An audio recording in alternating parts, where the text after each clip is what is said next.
सबसे पहले तो मैं बड़े भाई साहब और प्रोफेसर आर.एस. नेगी जी का बहुत बहुत धन्यवाद और आभार व्यक्त करना चाहूँगा कि उन्होंने मुझे इस लायक समझा। और भाई साहब की मैं एक बात बताऊँ, रहता हूँ, अभी भी रहता हूँ, लेकिन मेरा गांव की तरफ जब से ये कोरोना काल रहा है उस समय से मैं देहरादून से अब गांव की तरफ ज़्यादा हमारा आना हुआ है।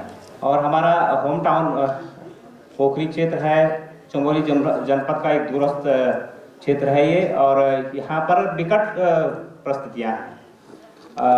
भाई साहब तो बहुत अच्छी तरह से जानते हैं, उन्होंने यहाँ के पूरे जीवन को जिया है, पूरा बचपन उनका वहाँ गुजरा है, उन्होंने एक बेसिक चीज़ें देखी है। मैं बहुत सारे लोग यहाँ पे हमारे जो इतनी बड़ी यूनिवर्सिटी है, जब भानु प्रकाश को बोला कि भाई तुम तो किसान हो, मैं इसलिए कहना चाह रहा हूँ, कायदा इनके साथ मैंने भ्रमण भी किया, एक एक खेत जो पुराने थे मैंने कहा चल मैं बताता हूँ भाई, तुझे नहीं पता होगा।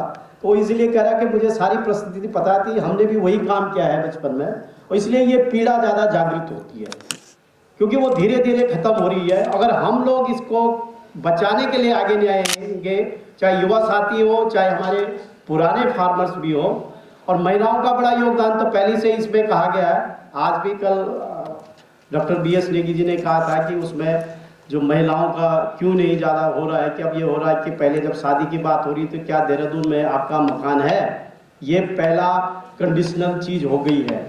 तो इसको भी हमको दोनों चीज़ हो सकती है, इसको भी बचाना है।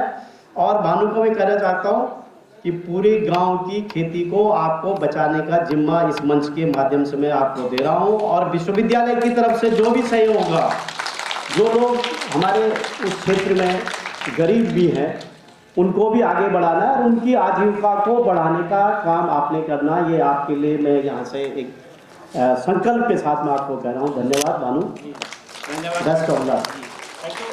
एक बात मैं अंत में ये कहना चाहता हूँ कि जिस तरह का प्रयास यहाँ पर यूनिवर्सिटी में ग्रामीण प्रौद्योगिकी विभाग कर रहा है, और विभागाध्यक्ष हमारे बड़े भाई साहब आर.एस. नेगी जी कर रहे हैं, पिछले 2-3 सालों से लगातार मैं प्रयास कर रहा हूँ इनकी खबरों को भी कवर करने का, और मुझे समझने का जहाँ तक प्रयास है और मैं जो समझ पाया हूँ अभी तक, इस तरह का प्रयास अगर हर विभाग करे तो उत्तराखंड को विकसित होने से कोई नहीं रोक सकता है।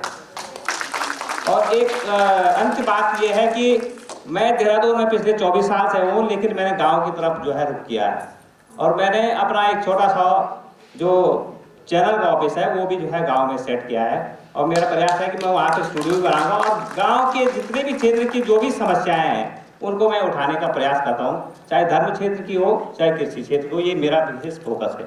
तो आप लोगों का बहुत बहुत धन्यवाद और आभार। नमस्कार।